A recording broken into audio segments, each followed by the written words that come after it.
organismo frente a las vacunas y ver algunos tópicos sobre el calendario nacional de vacunación. Como bien les dijo Enzo, va a quedar grabado y también yo les voy a dejar el soporte de PowerPoint para que lo puedan tener. Lo primero que me parece interesante es que las vacunas son una estrategia de intervención que trata de evitar que la gente se enferme, pero que pase de una situación de desprotección a estar protegidos. Entonces, si tenemos una población en donde, por ejemplo, tenemos en la ciudad de Santa Fe personas que nunca tuvieron varicela, estas personas se constituyen por todos los que nacen en Santa Fe y todos los que vienen a Santa Fe a vivir. ¿Cómo transformamos a estas personas que no tuvieron varicela en personas que tengan defensas para varicela? O los vacunamos y les evitamos el problema de la varicela y con una inmunidad artificial se van a estar encontrando defendidos para varicela, o bien los hacemos que tengan varicela, bastante molesto, se infectan y estos van a desarrollar anticuerpos y van a tener, por supuesto, inmunidad o protección para varicela. De este grupo que tenemos, de las personas que ya están protegidas para varicela, vamos a perder algunos que van a morir y otros que van a viajar.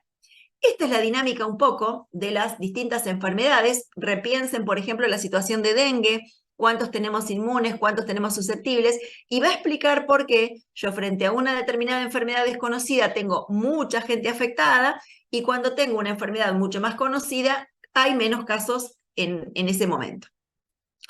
Bueno, cuando hablamos de vacunación, es un proceso que tiene una serie de beneficios. Primero, cambia la epidemiología de las enfermedades, es decir, cuando yo utilizo vacunas en la edad pediátrica, corro la edad de aparición a edades mayores. Por otro lado, con la vacuna yo logro disminuir la posibilidad de muerte o de enfermar. Piensen rápidamente en las vacunas COVID-19, cómo bajaron la mortalidad más allá de que el virus cambió, y también la cantidad de internados y la cantidad de personas que estaban en terapia intensiva. Logro con las vacunas reducir la aparición de brotes porque le voy dando ya a la población anticuerpos pasivos, activos, artificiales, y también logro 3 estrategias fundamentales de epidemiología que son el control, la eliminación y la erradicación de las enfermedades, que las vamos a ver luego.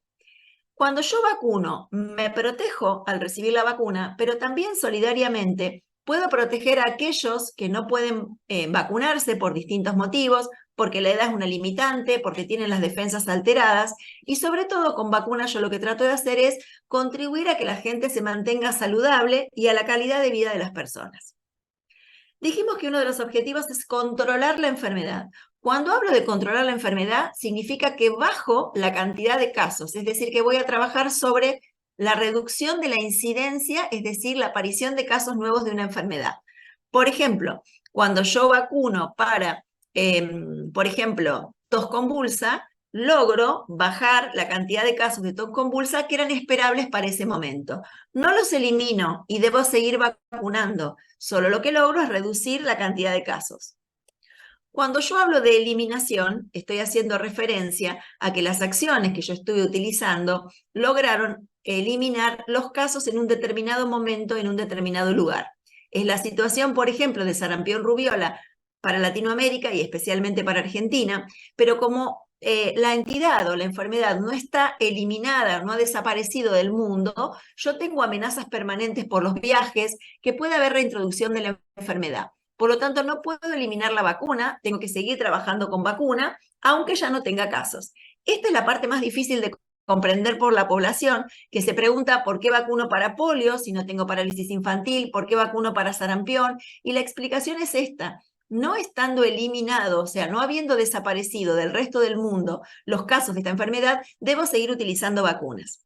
Y la situación ideal sería lo que se llama la erradicación. Yo hago desaparecer el agente de la faz de la Tierra, ya no tengo casos en ningún lugar del mundo y por lo tanto en ese momento estoy habilitada para suspender la vacunación. Si ya no tengo amenazas, si ya no hay casos en el mundo, no sigo vacunando y esta es la situación hasta ahora única de la viruela. Bueno, ¿cómo se implementan las vacunas? A través de lo que se llaman los programas de inmunizaciones o programas de vacunación. Estos programas se fijan una serie de metas, una serie de objetivos, analizan qué vacunas deben estar en cada calendario de cada país y tratan de mantener los logros que son estos que dijimos: control, eliminación o erradicación.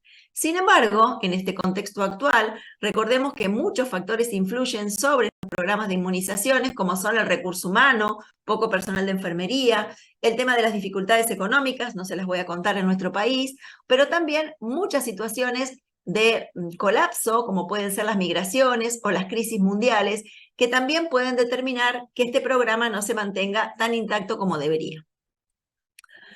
¿Cómo se balancean qué vacunas voy a seleccionar para qué calendario de cada país? Por un lado, tengo que analizar qué situación epidemiológica tengo. Por ejemplo, habrán escuchado que hoy se aprobó una vacuna para el virus sincicial respiratorio, que es un virus que ocasiona bronquiolitis en los niños pequeñitos. Entonces yo me pregunto, ¿Argentina o Santa Fe tiene muchos casos de virus sincicial respiratorio? Luego lo que hago es revisar, ¿esta vacuna es efectiva? ¿Da protección? ¿Cómo se aplica? ¿Cuántas dosis? ¿Es segura? ¿No hay efectos adversos? Y luego analizo otros aspectos. Si yo tuviera que distribuirla, ¿se mantiene entre 2 y 8 o es como las vacunas COVID al principio que necesitaba ultra freezer? Desde el punto de vista operativo, los enfermeros y enfermeros los tengo que capacitar, cuánto me implica esto, qué tiempos me implica y cuánto cuesta cada dosis de vacuna para tomar las decisiones de nuevas vacunas que se incorporen al calendario. Bueno, y súper importante recordar que cuando uno dice no está toda la gente vacunada, tiene que recordar que nos manejamos con la oferta de vacunas y con la demanda de vacunas. La oferta está dada por los servicios de aplicación de vacunas, públicos o privados, y también por el equipo técnico que aplica las vacunas y que gerencia. Entonces, fíjense cómo en la pandemia, para darles un ejemplo, tuvimos un cambio en la oferta. ¿Por qué? Las enfermeras y enfermeros se dedicaron a hisopar, por lo tanto no había gente que estuviera vacunando. Esta redistribución también hizo que algunos se enfermaran. Si se enfermaron, no teníamos personal para trabajar. Se redujeron los horarios y se dieron, por ejemplo, turnos para que la gente tuviera el distanciamiento adecuado. Y por otro lado, había un momento en el cual había temor y miedo de parte de los integrantes del equipo de salud. Esto condicionó una reducción de la oferta. Por lo tanto, aunque la gente fuera, había menos horarios, había menos personal y esto condicionó que no hubiera una oferta adecuada de vacunas. Del otro lado está la demanda. Esto está implícito en el usuario que se va a vacunar, la familia a la que pertenece y las creencias y la cultura y su nivel de educación. Cuando tuvimos la pandemia, ¿qué le dijimos a la gente? Quédate en casa. Por lo tanto, el mensaje comunicacional fue no concurras a ningún lado. Hubo miedo de que si acudían a los servicios de salud se contagiaran y por lo tanto bajó la demanda. ¿Cuáles son las causas habituales por las cuales algunas personas no se vacunan? A veces porque llegan a vacunarse y el personal de salud no conoce el calendario de vacunación y a veces la propia persona, mamá, papá o cuidador, no sabe que hay una vacuna nueva en calendario. A veces el carnet, que es lo que ustedes conocen como libreta o carnet de vacunación, no está disponible y por lo tanto, antes que tuviéramos el sistema informatizado en Santa Fe, si no tenían carnet, nadie sabía qué vacunas tenía previas. Por otro lado, hay ahora una reticencia o una negativa a muchas veces ponerse todas las vacunas juntas porque los papás y las mamás consideran que son muchos pinchazos. Por otro lado, a veces hay falsas contraindicaciones, por ejemplo, el niño o niña está resfriado o tiene un poco de tos o tuvo un broncoespasmo y alguien les dice que mejor no se vacune. Y por otro lado, hay mucha información que ustedes las habrán visto por redes que trabajan sobre lo que se llama la infodemia, desinformación o notas que dicen que los que se vacunaron se enfermaron más o que los que se vacunaron se internaron. Volvemos al concepto que habíamos dicho antes. Yo me vacuno para protegerme de enfermedades y generar unas respuestas, pero también me vacuno, como ven en este gráfico, para generar lo que se llama la protección de rebaño o inmunidad de rebaño. Esta inmunidad de rebaño se refiere a la protección indirecta que otorgo a las personas que están en una comunidad cuando existe una gran cantidad de personas que se vacunaron. Esta inmunidad de rebaño depende de lo que ustedes conocieron en la pandemia como R0 o RO y se define cuanto más contagioso sea la gente, más cantidad de gente voy a tener que vacunar. Si ven en esta gráfica, la primera cepa del virus Wuhan decía que por su R0 o RO de 2.5, yo necesitaba un 60% de población para vacunar. Para otros agentes, como por ejemplo para sarampión, yo necesito, por el R0 que tiene, que es muy alto, necesito casi un 95% de población vacunada. Y desde el punto de vista poblacional, fíjense, ven en rojo los individuos que están sin vacunar y están enfermos y son contagiosos, ven en amarillo los que son sanos y están vacunados, y ven en azul los que están sin vacunar sanos. En la primera gráfica, cuando tengo un 0% de población vacunada, todos los que tengan enfermedad contagiarán rápidamente a otros si el agente tiene una velocidad de contagio alta, por ejemplo, un sarampión. Mientras que en la medida que voy vacunando porcentajes de la población, y ustedes están empezando a ver los amarillos, la población genera una barrera que hace que no todos se contagien, para llegar al punto general ideal del 90-95%, donde ustedes ven que quizá uno ingrese infectado, pero al estar todos vacunados no se propaga la infección. Bueno, vamos a hablar un poquito de la inmunidad, es decir, ¿a qué llamamos inmunidad? Es la respuesta que el organismo de un individuo genera contra las enfermedades infecciosas. De este modo, lo que nosotros tratamos de hacer es limitar la progresión de la infección. Esta inmunidad puede ser activa. Yo tengo varicela, desarrollo anticuerpos para varicela. Esta es una inmunidad activa natural. O una inmunidad activa artificial. Yo me pongo la vacuna de varicela, desarrollo anticuerpos en forma activa, mi cuerpo trabaja, lo vamos a ver, y no voy a desarrollar la enfermedad, pero no la tengo a la enfermedad, sino que tengo una vacuna contra esa enfermedad. O bien una inmunidad pasiva, que vamos a ver, que es la situación de la mamá con su panza y a través del cordón umbilical le pasa al bebé los anticuerpos o defensas y el bebé nace protegido con defensas prestadas que son de su mamá. O bien el uso de las gamaglobulinas.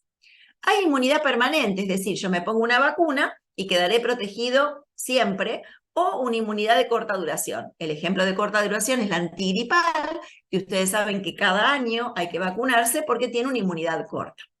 Y la inmunidad funciona con una serie de células que seguramente ustedes las estudiaron, con la inmunidad natural o nativa de primera línea y la específica o adaptativa, donde trabajan los linfocitos T y B que vamos a ver. Y entonces aquí en la gráfica tengo la protección o inmunidad activa teniendo la enfermedad y activa artificial recibiendo las vacunas. La pasiva por préstamo de anticuerpos, como es la situación del embarazo, y la situación de artificial activa, pasiva artificial, como es la transfusión de gamma globulina. Bueno, en esta gráfica vamos a tratar de entender la respuesta inmune. Y esto es muy importante porque una vez que ustedes la entiendan, vamos a poder saber o vamos a poder manejar las recomendaciones de vacunación un poco más efectivas.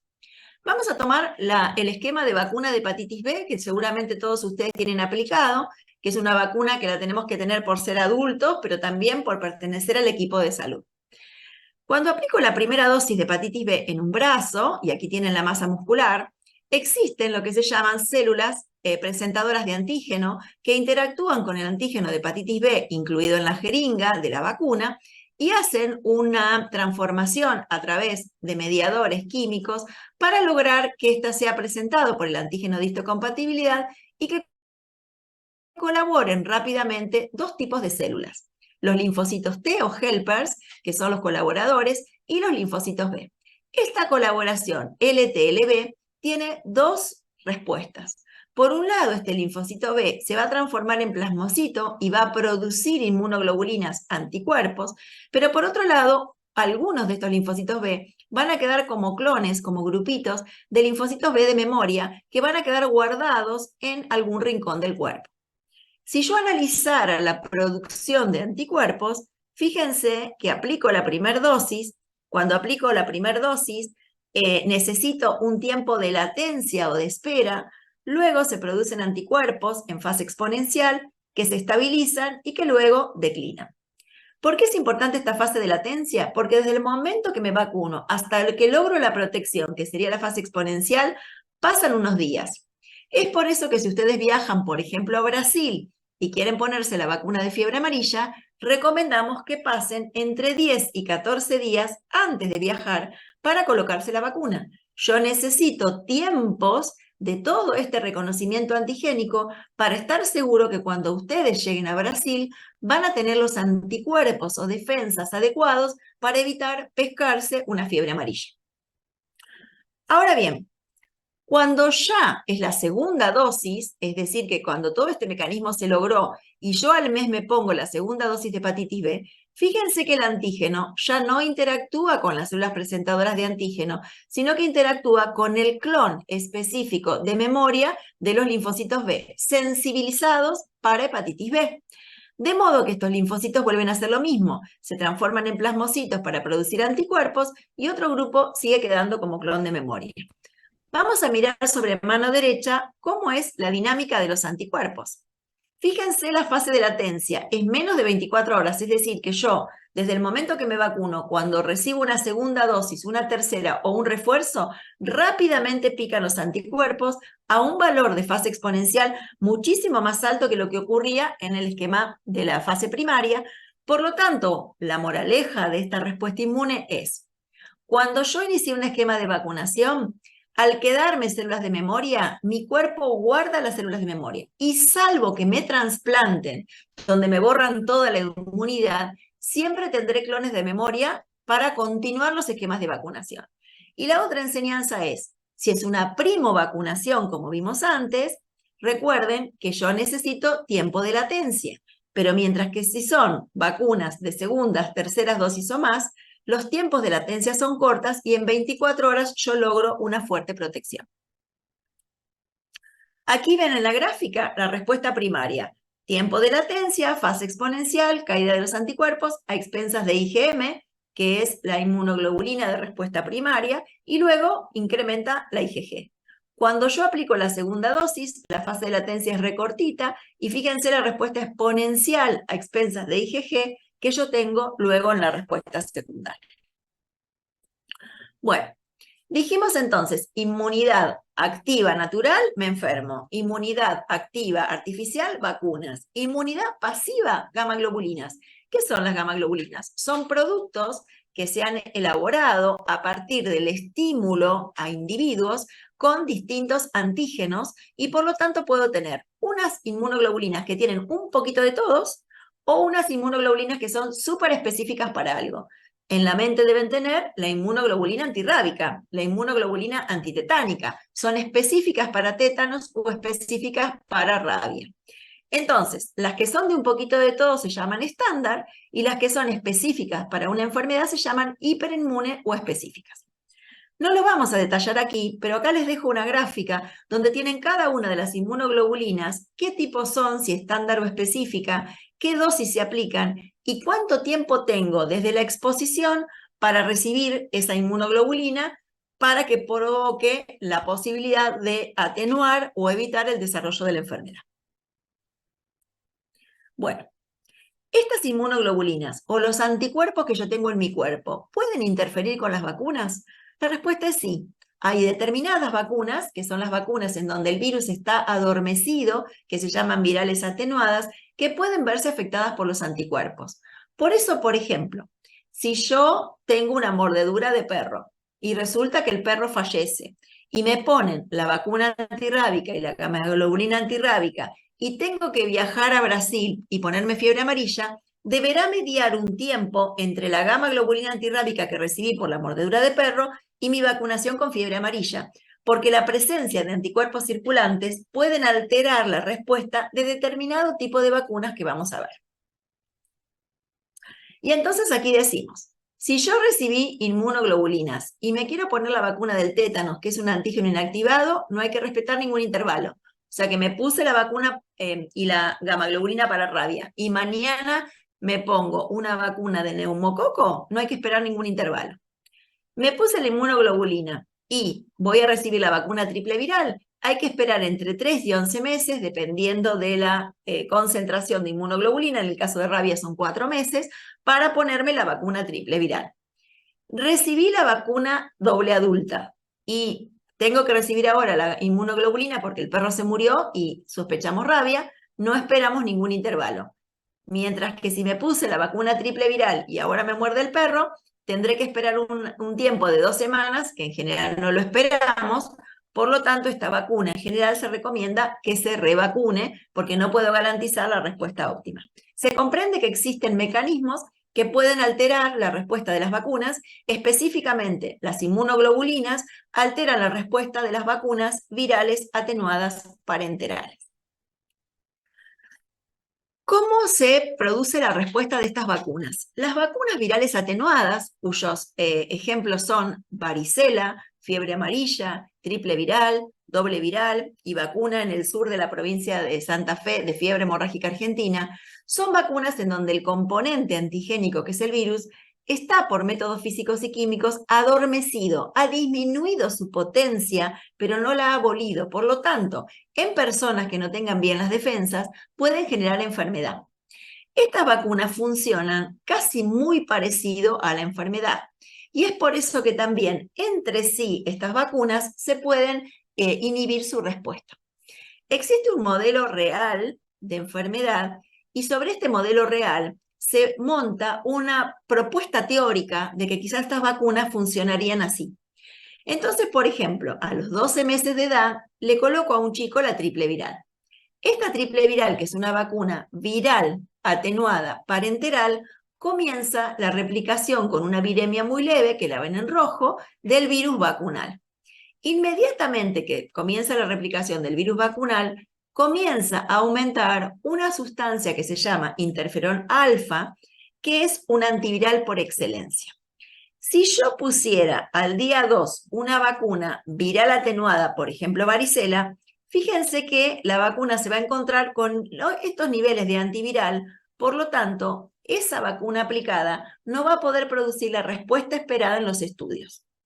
Entonces, con esta explicación de modelo teórico sobre base de un modelo real de enfermedad, se plantea que cuando yo uso vacunas virales atenuadas parenterales, debo aplicarlas el mismo día o debe pasar aproximadamente un mes de tiempo. Vamos a ver ahora los ejemplos. Entonces, si yo tengo dos vacunas virales parenterales atenuadas inyectables, como doble viral o triple viral, o las pongo el mismo día o las debo separar un mes. ¿Cuál es el sustento de esta recomendación? La presencia de interferón. Pero si yo tengo, por ejemplo, una vacuna inactivada, como puede ser la vacuna de hepatitis A, sumada a la vacuna triple viral que es viva atenuada, no hay ningún problema porque una de las vacunas es inactivada y la otra vacuna es viral atenuada. Entonces los intervalos de tiempo no existen. Cuando yo tengo dos vacunas inactivadas, tampoco existe ningún intervalo de tiempo. Entonces hay un mito urbano, que me gusta llamarle así, que las enfermeras dicen que cuando no les pusieron todas las vacunas juntas, la gente tiene que volver dentro de un mes. Quiero que ahora enfaticemos en que la gente debe volver solo al mes cuando son vacunas virales atenuadas entre sí. Pero si la vacuna es inactivada, no hay ningún intervalo de tiempo para recibirlas. Bueno, no todas las vacunas funcionan igual y de acuerdo al mecanismo productor de estas vacunas, tendremos vacunas que funcionan para toda la población o vacunas que fallan un poco con alguna población. En este sentido, entonces, existen los que se llaman los adyuvantes, que son sustancias capaces de enriquecer el antígeno para que cuando sea presentado con la célula presentadora de antígeno y el sistema inmune, sea más apetecible. Estos adyuvantes se utilizan en vacunas para personas de mayor edad. ¿Por qué? Porque las personas más grandes van perdiendo el éxito de la respuesta del sistema inmune que se va envejeciendo. Entonces, muchas veces se utilizan estos adyuvantes para enriquecer las vacunas, sobre todo para grupos de inmunocomprometidos o de adultos mayores, y lo que logra el adyuvante es bajar la concentración de carga de antígeno y lograr una mejor respuesta. En este momento, seguramente si ustedes tienen algún abuelo o algún pariente, recibió una antigripal, que esta cajita que ven aquí, que es una antigripal adyuvantada, justamente porque esta vacuna la estamos utilizando en Argentina para los mayores de 65 años. Bueno, vamos a pasar a otro punto interesante.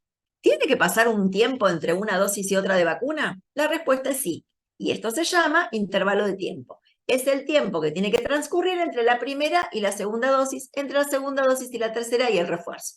Si pensamos en lo que pasamos en la pandemia, recuerden que cuando ustedes se vacunaron, hicieron un esquema primario en donde las dosis estaban cerca de 28 días o de un mes. Y luego tenían un booster o refuerzo que se aplicaba a 4 o 6 meses de las dosis anteriores. ¿Qué podemos decir de los intervalos de tiempo? Yo no puedo acortar los intervalos porque la hago a la vacuna con más reacción y porque mi sistema inmune no diferencia la primera de la segunda. Pero puedo alargar intervalos para que la respuesta inmune sea mejor. De hecho, hay muchos estudios que muestran que algunas vacunas, recuerden la vacuna de virus de papiloma humano, primero se aplicaba una dosis y al mes la segunda y a los 6 meses la tercera, y ahora se aplica una primera dosis y a los 6 meses la segunda. Es decir, se demostró que alejando los periodos de dosis o intervalos entre dosis, la respuesta es mejor. Entonces, moraleja de esta parte es, no puedo acortar los intervalos de tiempo entre vacunas, pero sí puedo alargarlos. Y siempre, si una vacuna fue aplicada y tengo documentación en el carnet de vacunas, aprendieron que tengo una respuesta inmune potente, por lo tanto, no vuelvo a comenzar, sino que completo los esquemas atrasados.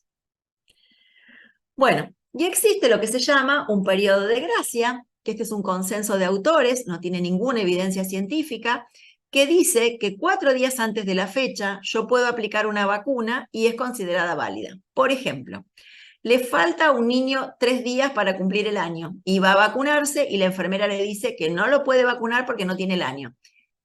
Hasta 4 días antes de su fecha de cumpleaños puede recibir la vacuna y es considerada válida. Por ejemplo, me tenía que poner la segunda dosis de hepatitis B y me voy el fin de semana de vacaciones. Y entonces voy un viernes faltándome 2 días para ponerme la segunda dosis. Y la enfermera me dice, no puede porque la fecha del mes es el lunes. Y ustedes dicen, me voy de vacaciones. 4 días antes de la fecha pautada, del intervalo mínimo, puedo recibir la vacuna y la dosis es válida. Bueno, y esto lo repasamos porque ya lo aprendieron en vacunas COVID. Existe lo que se llama una serie primaria. Cada vacuna tiene su serie primaria. Por ejemplo, para vacunas de hepatitis B tenemos 3 dosis. Para vacunas antitetánicas tenemos 2 dosis y un refuerzo. Para vacunas COVID tenemos 2 dosis y miles de refuerzos. Para vacunas, por ejemplo, del esquema primario de la infancia, 3 dosis y un refuerzo. Entonces hablamos de serie primaria, la cantidad de dosis que marcan el inicio de un esquema. Y hablamos de refuerzos o de booster o de recuerdo, aquellas que se separan de la última dosis 6 meses o más, de modo de generar un reclutamiento muy potente de las células de memoria y provocar una respuesta muy grande. Yo me pongo el refuerzo de tétanos cada 10 años. Me pongo el refuerzo de COVID ahora a los 6 meses o al año. ¿Bien? Bueno, ¿hay que vacunarse siempre para todas las vacunas? Bueno, la respuesta es que no. Hay algunas vacunas que se aplican una vez y duran toda la vida. Hay algunas vacunas que requieren refuerzos permanentes, por ejemplo, el caso de la antitetánica o doble adultos. Hay algunas vacunas que requieren cambiarse y aplicarse todos los años, como es el caso de la antigripal, porque el virus cambia o muta y porque la duración de los anticuerpos de la vacuna antigripal es corto. En el caso de vacunas que necesito aplicar en cada embarazo, como por ejemplo la vacuna triple bacteriana celular para tos convulsa, y hay vacunas que se aplican en determinadas situaciones, como fiebre amarilla si viajo, rabia si me mordió el perro, tifoidea si voy a un país donde fiebre tifoidea es importante, etcétera, etcétera. ¿Cómo confirmo yo que alguien está adecuadamente vacunado? Y aquí es súper importante el rol de ustedes, porque nosotros solo confiamos que alguien está vacunado si exhibe una certificación. Esta certificación es un carnet de vacunas, es una impresión del SICAP, en el caso de la provincia de Santa Fe, donde tenemos sistema nominalizado, es ver en el sistema que tiene cargadas las vacunas, y por eso tenemos que insistir que en el autocuidado de cada uno de los individuos que interactúan con nosotros en el sistema de salud, guarden el carnet de vacunas como un documento igual que guardan el carnet de conducir o igual que guardan el documento. Estamos avanzando en Argentina hacia un sistema digitalizado. El Sistema Nacional de Carga de Información se llama NOMIVAC, y ustedes saben que las provincias, como es un país federal, cada provincia puede tener su propio sistema de vacunación y entonces interactúan en la nube informática y el sistema NOMIVAC recibe, donde impactan, todas las dosis que se han aplicado en otros países, en otras provincias. Si ustedes entran a Mi Argentina, se van a encontrar no solo con vacunas COVID, sino que como Santa Fe viene cargando la información desde hace bastante, es probable que encuentren otras vacunas. ¿Qué nos facilita esto? Que en el celular ya tengo el carnet de vacunación con las vacunas. Sin duda, las próximas generaciones no van a necesitar el certificado formato papel, y así como no necesitamos el formato papel para un pasaje de colectivo, seguramente tendremos esta información ya cargada en el sistema y podremos transitar, viajar, tener un accidente y saber qué vacunas tenemos aplicadas y no tener que ir a buscarlas a un carnet. Bueno, acá les muestro entonces, Argentina trabaja con un centro en la persona o en el ciudadano, con todas las prestaciones de salud. Existe un registro nominalizado nacional que se llama NOMIVAC, al que llegan todos los registros federales de las provincias. Hay algunas provincias que usan el NOMIVAC y otras utilizan el sistema propio. Santa Fe utiliza el SICAP. Está integrada también la información sanitaria, los reportes de enfermedades que circulan por lo que se llama el CISA, y también existe el programa de control de enfermedades inmunoprevenibles, donde nosotros también reportamos los eventos que puedan ocurrir después de vacunación, que se llaman ESAVIS. ¿Cuáles son las ventajas de estos registros a la luz de lo que se viene? Antes llenábamos una planilla por una vacuna, 2 planillas, 3 planillas, incluso antes del 2011, en la provincia de Santa Fe, las enfermeras y enfermeros tenían que hacer a lo mejor 3 planillas con la misma información. Lo que se sabe ahora es que mejora la experiencia del usuario. Si yo a una persona le digo, lo vacuno igual, aunque usted no tenga carnet, porque en el sistema usted me figura, hay un empoderamiento del usuario que dice, genial, me sigo vacunando porque mi información no se pierde. Por otro lado, mejora el desempeño de los programas de inmunización. Yo puedo sentarme en la computadora y decir, en mi barrio voy a buscar los niños y niñas que le falte una vacuna. Entro al sistema, filtro, busco los que le falta la vacuna y salgo a buscar exclusivamente a los niños y niñas que le falta la vacuna. Por otro lado, ¿cómo hago el cálculo de cuántas vacunas necesito? Me fijo cuántos niños y niñas se vacunan por mes, por ejemplo, y hago el pedido de qué vacunas necesito. Y por otro lado, si yo quiero investigar y digo, se internaron tantos chicos con gripe, ¿cuántos de esos chicos que se internaron con gripe, menores de 2 años, habían sido vacunados? Cruzo en el sistema donde están los datos y puedo tener fehacientemente que ese niño o esa niña estaba vacunado o no estaba vacunado, y doy una información epidemiológica de calidad.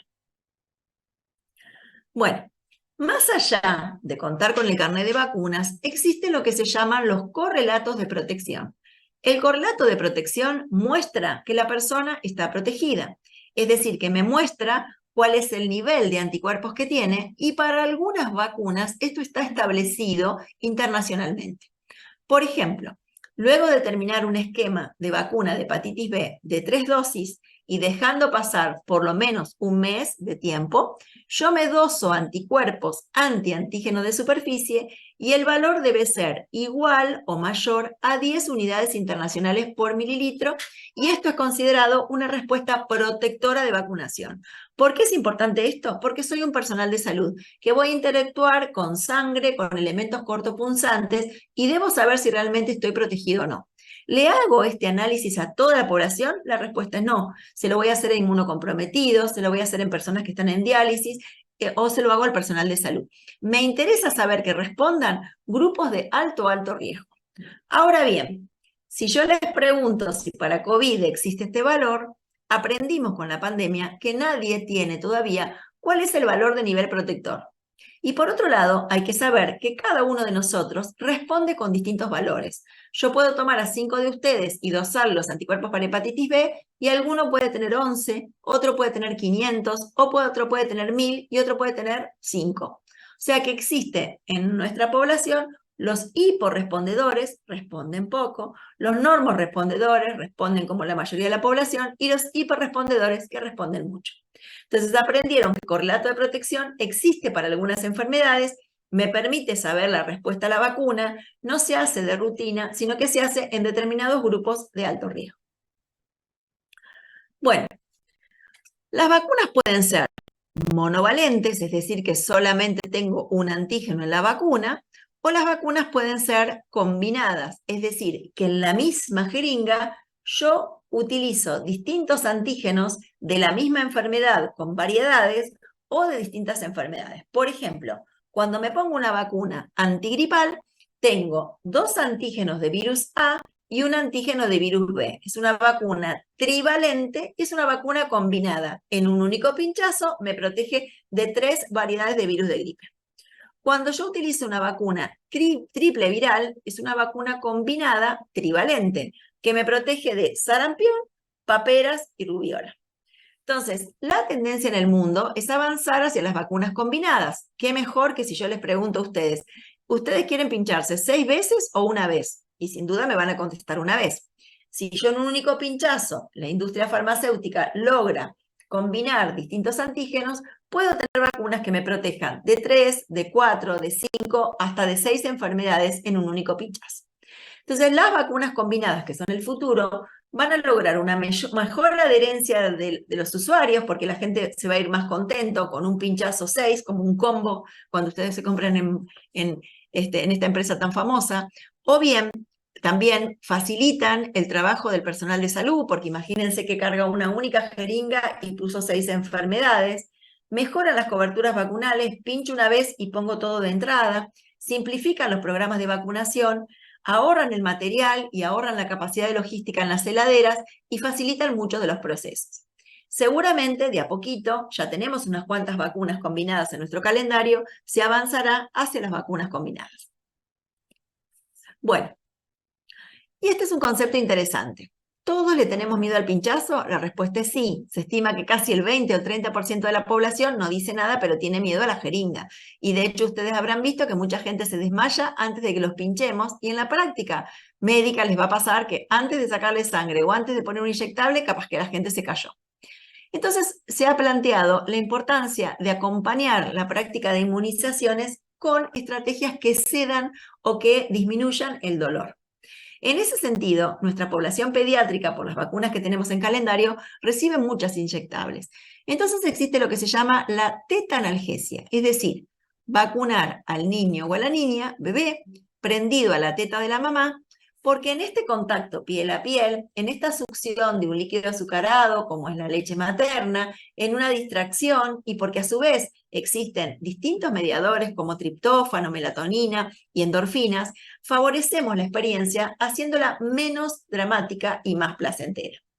Entonces, hay un cambio en la práctica de inmunizaciones, necesitamos que ustedes nos ayuden, de modo tal que ya no se contraindica a que el niño tenga que venir en ayunas para vacunarse y no se dice que el niño lactante tiene que quedar en la camilla y que la madre se tiene que retirar. Al contrario, estimulamos que sean vacunados los niños y niñas pequeñas prendidos a la teta para que de este modo esta tetanalgesia funcione y tanto la experiencia del cuidador, de la mamá y del bebé sea más gratificante que recordar el pinchazo. A medida que crecemos, hay otras técnicas no farmacológicas como cuentos, como disuasión, como distintos episodios.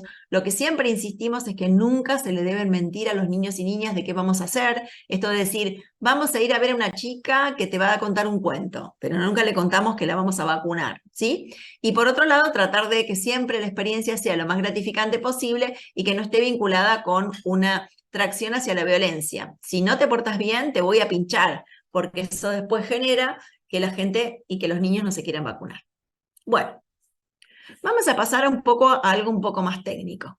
A la hora de indicar una vacuna o a la hora de aplicar una vacuna, porque ustedes probablemente puedan ser vacunadores eventuales, en la ley de vacunación probablemente se presente la reglamentación ahora el 20 de agosto, en el Día del Vacunador, y Argentina avanzó sobre una ley nueva que permite generar vacunadores eventuales, es decir, una capacitación de personal de salud para que en determinados momentos, como momentos de campañas o momentos de crisis, se pueda vacunar.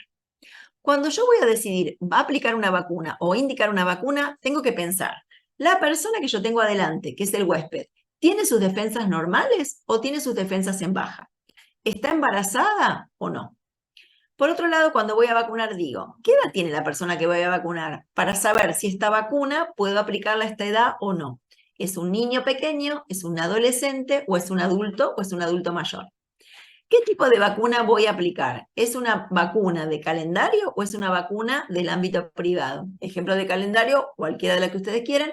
Del ámbito privado, por ejemplo, la vacuna del zóster, que habrán visto los carteles, o vacuna de dengue. Y por otro lado, ¿qué actividades realiza para saber si tengo que agregar alguna vacuna en especial o algún dosaje de anticuerpos, como dijimos en el caso de hepatitis B para personal de salud?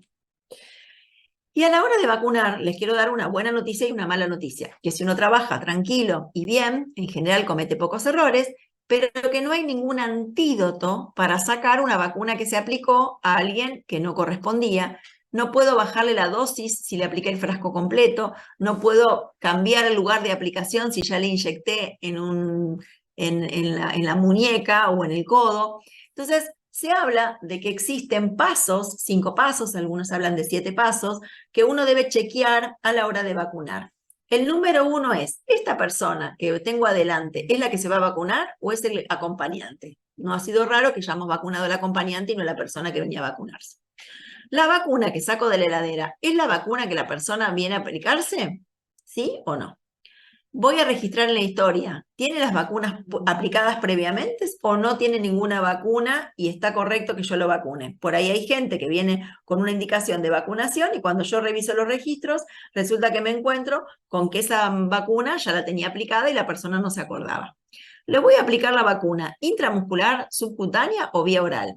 Y el sitio que voy a elegir es el brazo, en el músculo deltoides, o es en la pierna en los chiquitos.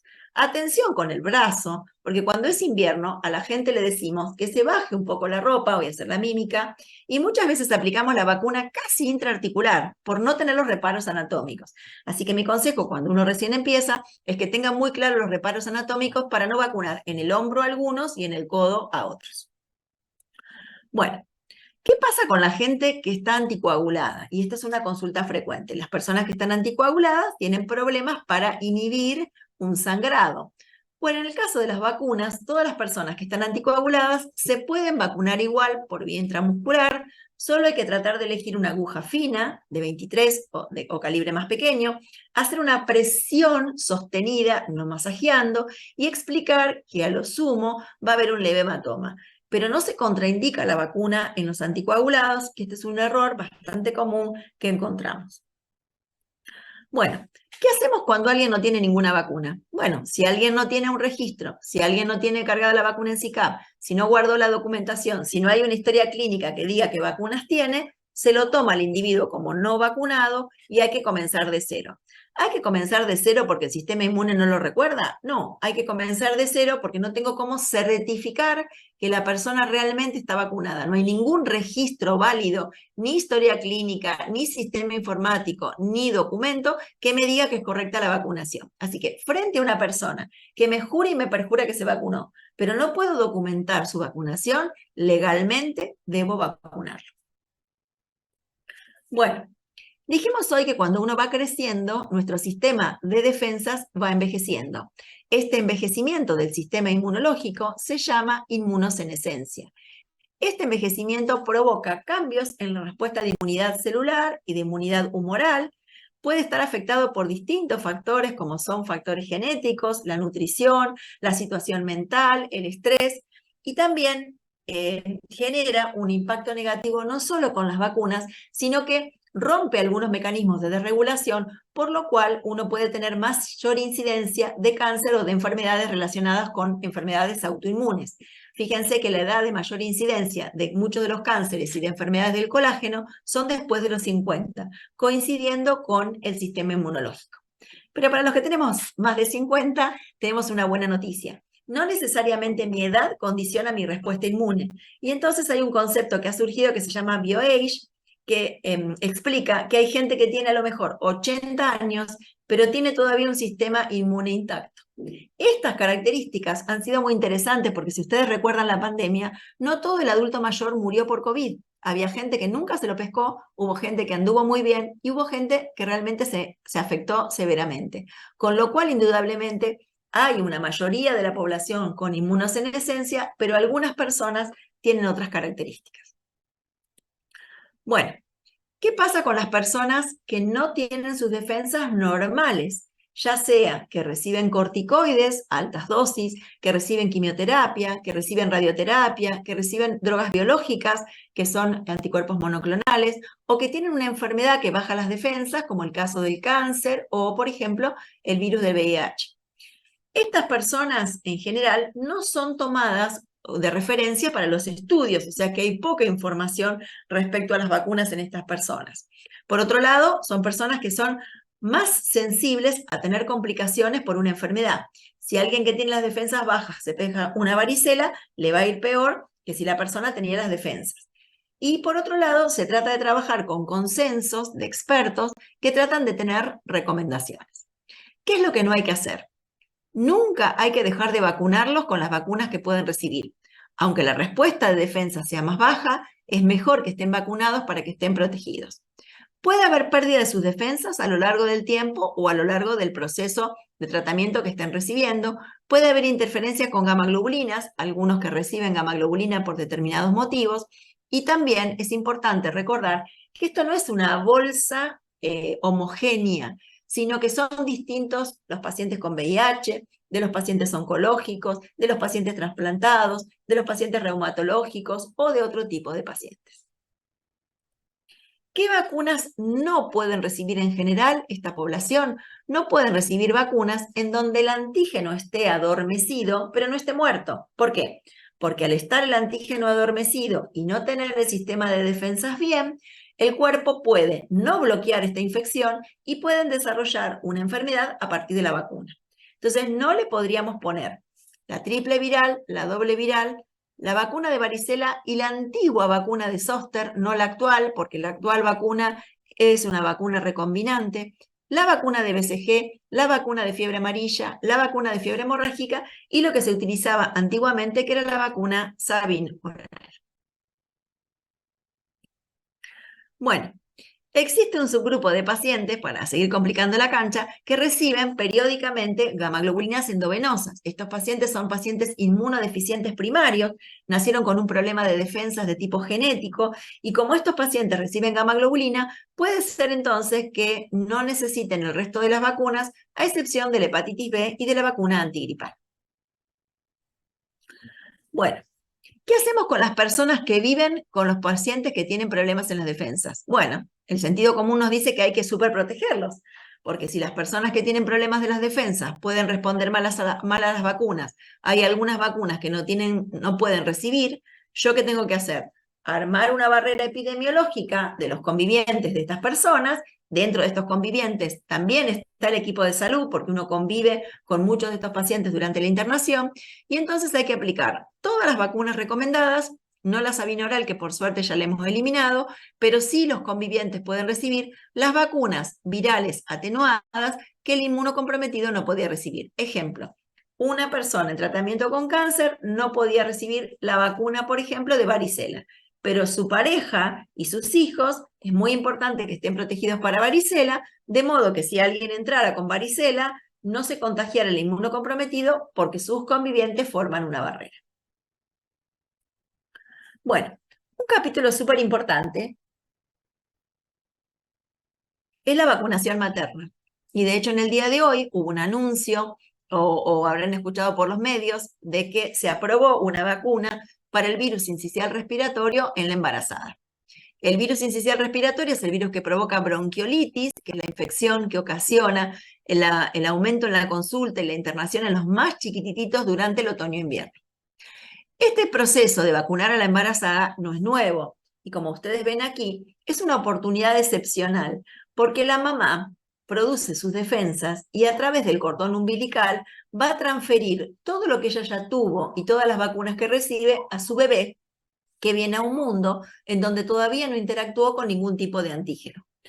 Es un tipo de inmunidad pasiva a través de transferencia de anticuerpos preestados que durante un tiempo el bebé va a tener.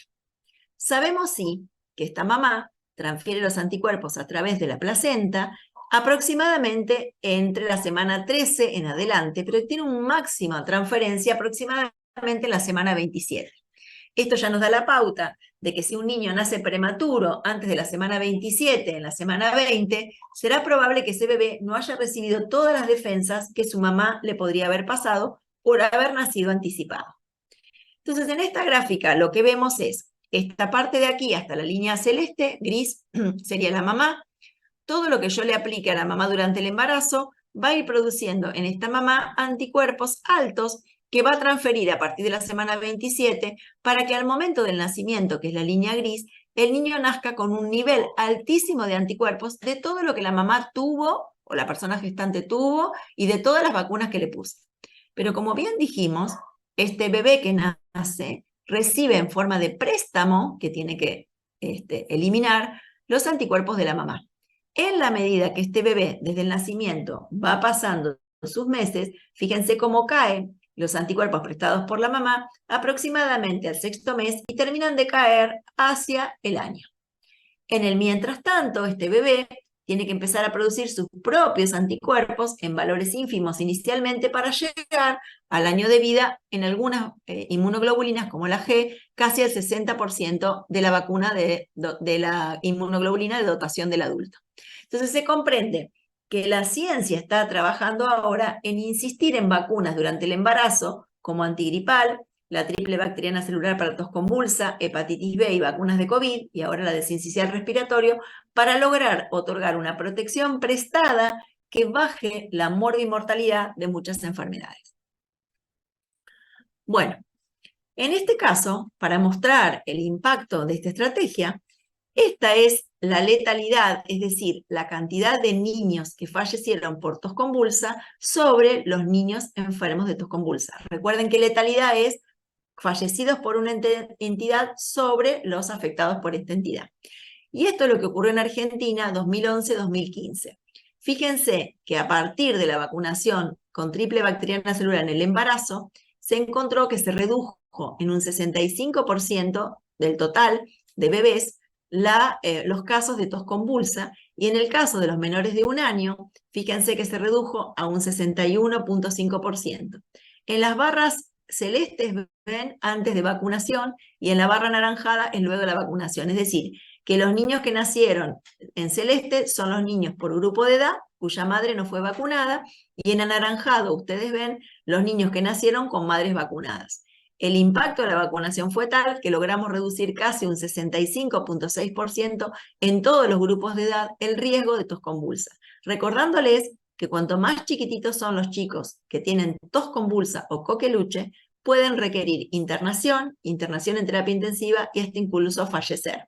En este momento la mayoría de nuestros niños no mueren de tos convulsa, básicamente por una intervención que fue la vacunación durante el embarazo a partir de la semana 20. Bueno, y esta, que tiene mucho texto, pero para que a ustedes les quede, es para convencerlos y que nos ayuden de la importancia de vacunar para la gripe a la mujer embarazada o persona gestante, que a veces no se enteran de estos beneficios. El beneficio es para la madre, que tiene también un mayor riesgo cuando está embarazada, tiene mayor riesgo de complicaciones durante el embarazo si tiene gripe, y esto se cambia cuando la mujer está embarazada y vacunada. Para el recién nacido, que en muchos casos puede haber un aborto o un recién nacido prematuro por la acción del virus de la gripe, que cambia cuando yo lo vacuno, y a su vez sobre el recién nacido que nace, sobre todo en otoño e invierno cuando hay circulación de virus de gripe, que reduce la cantidad de casos, de infecciones, de internación, y que también se ha visto en algunos estudios que también los niños que están vacunados tienen menos trastornos del desarrollo madurativo. O sea que la moraleja es, hay que vacunar a la embarazada para la gripe por un doble beneficio, para la mamá o la persona gestante y para su bebé. Bueno, ahora la embarazada, ¿le podemos poner todas las vacunas? Bueno, no. Ya sabemos que hay algunas vacunas que no se las podemos poner porque el virus está adormecido, o sea que es un virus atenuado. Entonces, a la mujer embarazada no le vamos a poder poner la vacuna triple viral, la vacuna de varicela, la vacuna BCG, la vacuna de fiebre tifoidea, y en el caso de la vacuna de fiebre amarilla y fiebre hemorrágica, tampoco se las debe aplicar, salvo que la mujer vaya a un área de fiebre amarilla, que no pueda cambiar su destino de viaje y se vaya a vivir allá en una situación de emergencia, ahí se valora riesgo-beneficio. Ahora bien, ¿qué pasa si alguna mujer le puse la vacuna y luego se enteró de que estaba embarazada?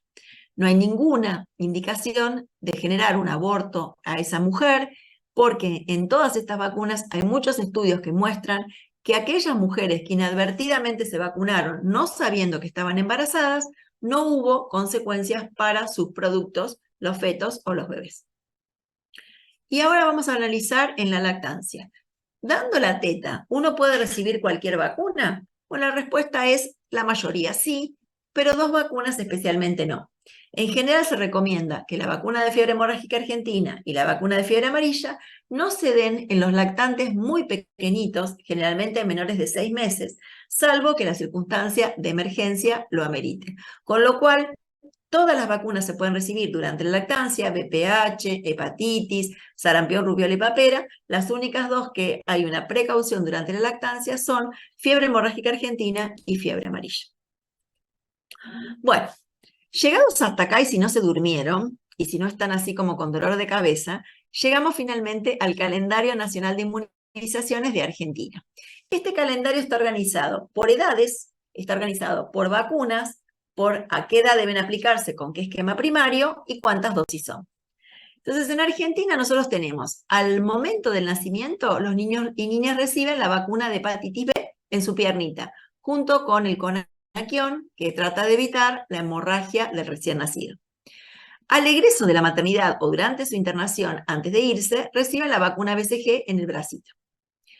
De estas dos vacunas, la BCG es la única vez que la van a recibir, y la hepatitis B continuará en su esquema, incluido en lo que habíamos hablado de una vacuna combinada. A los 2 meses, a los 4 y a los 6, colocamos la vacuna pentavalente, dosis 1, al mes o a los 2 meses dosis 2 y luego dosis 3. Cambiamos una vacuna inyectable que se llama Salk o IPV, que es para polio, a los 2, 4 y 6 meses. Reciben la vacuna para neumococo a los 2 y 4 meses, la vacuna de rotavirus, que es la única vacuna que nos quedó en calendario por vía oral, y la vacuna del meningococo tetravalente a los 3 y 5 meses. Como verán, en el menor de un año tenemos un montón de inyectables. ¿Y ahí qué consejo van a dar ustedes? Préndalo la teta, vacunémoslo mientras toma la teta, por la teta analgesia, para lograr la mayor adherencia de todas estas vacunas. Cuando el niño o niña tiene 6 meses hasta los 2 años, en Argentina tenemos incorporado al calendario la vacuna antigripal, que pueden ser 1 o 2 dosis, depende si haya vacunado el año anterior. A los 12 meses al año, los niños y niñas reciben hepatitis A, triple viral, y el refuerzo, es decir, alejado del esquema primario de neumococo, el refuerzo de la vacuna de neumococo, reciben la vacuna de varicela a los 15 meses y el refuerzo de vacuna de meningococo, que habían hecho el esquema primario 3-5 meses, a los 15. Y un refuerzo de la vacuna pentavalente o quíntuple.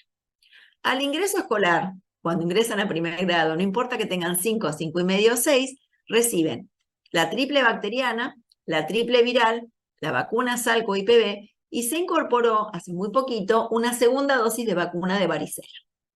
Y luego los niños y niñas van a llegar a los 11 años, donde le vamos a aplicar la vacuna triple bacteriana celular, meningococo tetravalente, y se fue del cuadro, inician esquema con virus de papiloma humano, una primera dosis ahora y una segunda dosis a los 6 meses.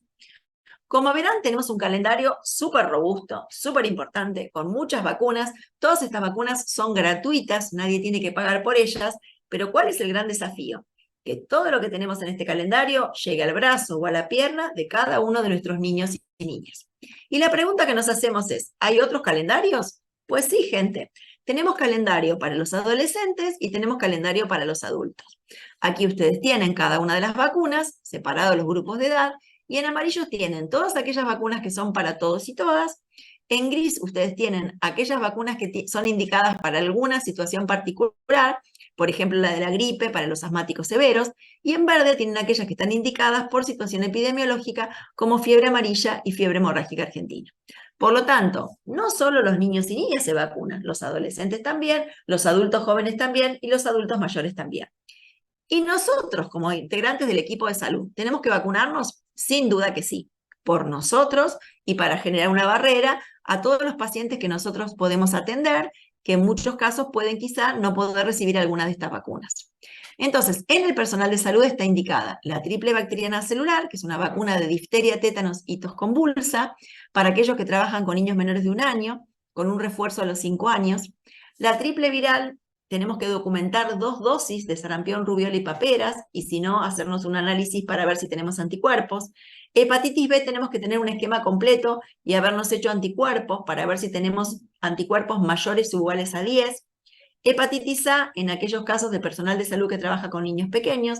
Vacunación antigripal cada año. Vacuna de varicela si no tuvimos la enfermedad y tenemos anticuerpos negativos. y para aquel grupo de personas que trabaja en laboratorio manipulando cepas de meningococo, un esquema combinado de vacuna tetravalente que protege para meningo A, C, I y W y para meningo B. Bueno, y vamos, creo que ya terminando a uno de los últimos temas, pero que es el desafío actual. ¿Qué le pasa a la gente que no se quiere vacunar? Bueno, cada uno de nosotros tiene una percepción de riesgo para cada enfermedad diferente. Si yo les pregunto cuánto miedo le tienen al COVID, cada uno de ustedes tendrá experiencias diferentes. Tuvieron enfermos en casa, tuvieron gente que murió en el grupo familiar, la pasaron mal o no. Si pregunto qué percepción de riesgo tienen para dengue, los que tuvieron un dengue, que tuvieron mucha fiebre y no se pudieron levantar, van a estar más convencidos de vacunarse que no. Entonces, en el interjuego de la sociedad funciona. ¿Tengo más miedo a la enfermedad? Me voy y me vacuno. Pero no le tengo miedo a la enfermedad, porque no me pasó, porque creo que es como una gripe, porque no creo. Le tengo más miedo a la vacuna. Y entonces me preocupo más por los eventos adversos que ocurren. En este balance de la enfermedad y de los eventos adversos, tengo gente que adhiere más o adhiere menos a vacunarse. Argentina no tiene gran grupo de antivacunas. Lo que sí tiene es gente que luego de la pandemia comienza a ser vacilante o reticente, es decir, duda si se tiene que vacunar o no. Y ahí el gran desafío es la comunicación. ¿Qué explicamos? ¿De qué se trata la vacuna? ¿Qué enfermedad previene? ¿Qué riesgos tiene esta enfermedad? ¿Qué efectos adversos puede tener la vacuna? Y este trabajo de comunicación no es exclusivamente para la población. Debemos hacerlo también al interior del equipo de salud, desde la mucama que abre la puerta del centro de salud hasta la enfermera, el administrativo, los compañeros, porque si no manejamos un mismo mensaje, es muy difícil que la gente se quiera vacunar. Está demostrado que en el 80% la gente contesta las encuestas diciendo que si su médico o médica le dicen que se tiene que vacunar, se vacunaría. Y si aparte su médico o médica se vacunó, se vacunarían más. Por lo tanto, es súper importante que tengamos nuestro calendario al día, que nos informemos y nos capacitemos y que demos información confiable y veraz y transparente a la población. Bueno, para analizar esta situación, dijimos que reticencia se define como un rechazo o retraso en la vacunación. Existen una serie de factores que están vinculados con factores sociales, culturales, políticos, personales, y mucha gente no tiene fobia a todas las vacunas, tiene como dudas de algunas vacunas. Piensen que hay gente que adhirió un montón a vacunas COVID y no tiene las vacunas de calendario. Y al revés, hay gente que tiene vacunas de calendario o, por ejemplo, tiene todas las vacunas de calendario para sus hijos o hijas, pero no quiso poner vacunas de COVID. Las actitudes de estos cuidadores, sobre todo para la población infantil, tenemos un alto porcentaje en Argentina que acepta la vacuna y no pregunta, un porcentaje que la acepta pero que te pregunta algo, padres que vacilan y que quieren consultar o preguntar, algunos que aceptan algunas vacunas y otros no, y solo un porcentaje muy bajo de personas que rechazan absolutamente las vacunas y que hay que trabajarlos con una intervención más interdisciplinaria. ¿Y por qué se puede rechazar la vacuna? Por algunos por una forma de vida, de estilo saludable, que tampoco usan antibióticos. En otros casos porque se considera que quizá al poner tantas vacunas atoraríamos al sistema inmune y quedaría como atragantado, cosa que no ocurre porque es específico. Dudas sobre si las vacunas realmente protegen o no de la enfermedad. Bajo percepción de riesgo de la enfermedad. Me dijeron que esta enfermedad no es tan importante, que mejor que la tenga ahora y no de grande. Por efectos adversos que han escuchado en redes o han leído en redes sobre las vacunas, por experiencias negativas en la vacunación. Me vacuné y tuve toda la semana con el hombro que no lo podía mover, o porque alguien me contó que un amigo le pasó, que se vacunó y no le fue bien. En todos estos mensajes nosotros tenemos que tener una gran capacidad de escucha, escuchar cuál es el miedo, la preocupación que tienen estas personas y tratar de encontrar una respuesta y una información adecuada. A veces la tenemos en el momento, a veces hay que citarlos en una próxima oportunidad, buscar material, a veces hay que pedirles que te den el material que están leyendo, del cual sacaron esta información, para poder contrastarlo con la realidad. Bueno, y finalmente, para lograr que las vacunas funcionen, nosotros tenemos que tratar de evitar que se pierdan oportunidades de vacunar. Y en ese sentido, ¿qué es importante? Que las vacunas estén en los centros de vacunación. Que nosotros tengamos información adecuada de las vacunas y de las enfermedades. que nos comuniquemos en forma efectiva con otros integrantes del equipo de salud y con la sociedad. Que los integrantes del equipo de salud tengamos capacitaciones que actualicen nuestros conocimientos porque vacuna tiene un dinamismo increíble. Que cada vez que la persona se entre a un centro de salud, a un hospital o a un sanatorio, yo revise su carnet de vacunas y aproveche para vacunarlo. Que tenga registros de calidad, en este sentido estamos bien en la provincia, pero hay que potenciarlo. Que los lugares y los horarios de vacunación los revise. Si la población joven a la mañana trabaja, o sea, hay mucha gente que trabaja de mañana, no me sirve tener abiertos todos los vacunatorios de 8 a 12, porque la gente necesita un vacunatorio después de las 5 de la tarde. Por otro lado, algunas estrategias que hay que organizar con otros actores, como los medios de comunicación, como las asociaciones de pacientes, como la sociedad civil. Y por otro lado también, súper importante, y en esto estamos en una crisis, hay que jerarquizar al equipo de vacunación y al equipo de salud. Ustedes saben que estamos con muchos problemas con personal de pediatría, con personal de enfermería, básicamente porque atravesaron una pandemia y muchos no se sintieron tan reconocidos. Así que hay mucho trabajo por hacer. El primer paso es esta charla, que es una introducción y en la capacitación, de modo que ustedes se puedan motivar, se puedan interesar por el tema vacunas. Muchísimas gracias y a disposición.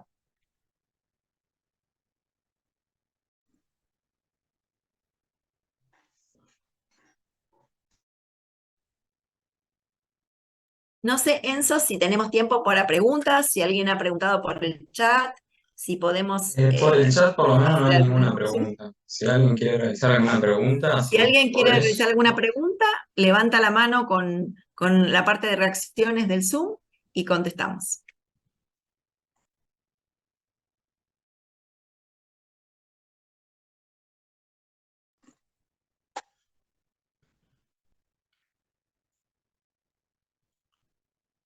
Bueno, más que nada, agradecerles por participar, agradecerte a vos también, Andrea. Fuiste muy clara, la verdad.